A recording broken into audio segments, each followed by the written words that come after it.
ابل ورځ په دې ثوابه کې جلسه کلی کې دا تور ډیر تاڼه په هغه کې دا غي یو ویډیو چې کوم دا هغه ماتم چارو لګل بیا دا غي په باره کې هغه د یو مسلې ته پوسم کو هغه چړمبنه کوم ویډیو ماته را لګلې ونه هغه چې کوم هغه ما وکړه نو په هغه کې پولیس والا دی او هغه یو بوډه زنانه وته مخ ته ولاړه ده او هغه لا لته ورکی ډیره په غوسه کې ولا لته ورکی پولیس والا نو ما چې وکړه نو ما مې دا وردا سونه دی پولیس والا زیاتې کړل دي او دا څومره دغه خبره ده او هغه چې هر مسلمان ګوري چې مخه ته یو بوډه ولاړه ده او پولیس والا ته په طاقت سره غیلا لته ورکه نو دا که یو ماشوم مګوري نو هغه ته هم بدخکار شي چې دا وګوره د بوډه لته ورکړل ده نو دا دومره د سره احساس نو دومره د سره دا فکر نو چې یاره زه دې بوډه لته ورکوم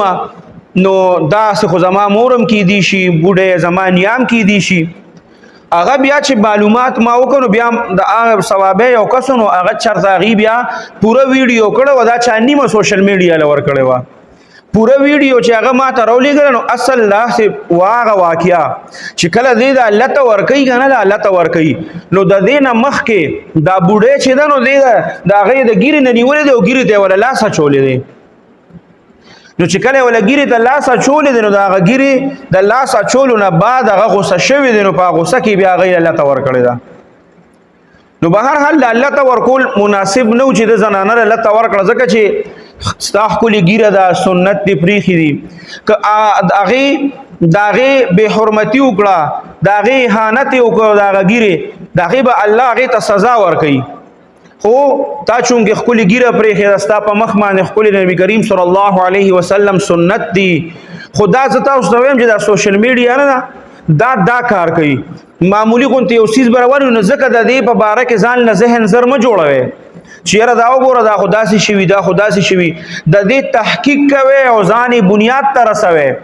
اوس ما د چوم غلق زې چارو لګګانو پاره کې صرف غلطه وا او غزنانه له ورکړې و بس نو زمام ذهن دا جوړ شوم دا وګوره د پولیس والا څومره سخت زیاتې کړل خو چې بیا ال تک خلکو ویډیوګانې کړې او ویډیو پوره مونږ وکړه نو هغه کې پته ولګی چې جوړمبه دې د ګیرې نه نیولې دي نشي د ګیرې نه نیولې دي نو هغه غوسه شوی دی نو بس چې اوس انسان د شوق نه خولې چې د نبی کریم صلی الله علیه وسلم سنت دی هر وخت ولا تیل ورکي هر وخت صفا ساتي او منګس پکې وي او ډیره زیاته مینه د سنت سره وغیله سو کلاس یو سینو غله خو بخامخا غو سورځي ګان نو هغه بیا چې ګوره زمونږ د فیصلې نن سبا په دغه سوشل میډیا کې هغه چې پولیس هغه مشرانو ته هغه ویډیو رسیدلې ده نو هغه کانسټیبل چې کوم دی نو هغه معطل کړی دی ختم کړی دی نو کم از کم داغه د عزت او داغه د ګیری او داغه خوم خیال ساتل پکارو کنه د طرفینو خبر اوریدل پکارو چې بای دا ولې دا داسې کړی دي نو د دې وجنه تاسو تم کدا سیس مخه تراجی په غي باندې ډیر زر چ دینو هغه فیصله مکه او یاد ساته غوري دام زمون فتاوجات لیکلي دي چا چې ګيري پسې خندا وکړه چا چې د ګيري اهانت وکړه نو فتاوجات دا لیکلي دي چې دا انسان د خپل ایمانم تجدید کی او کچره دا شادي شودي نو د خپل نکام تجدید کی غوري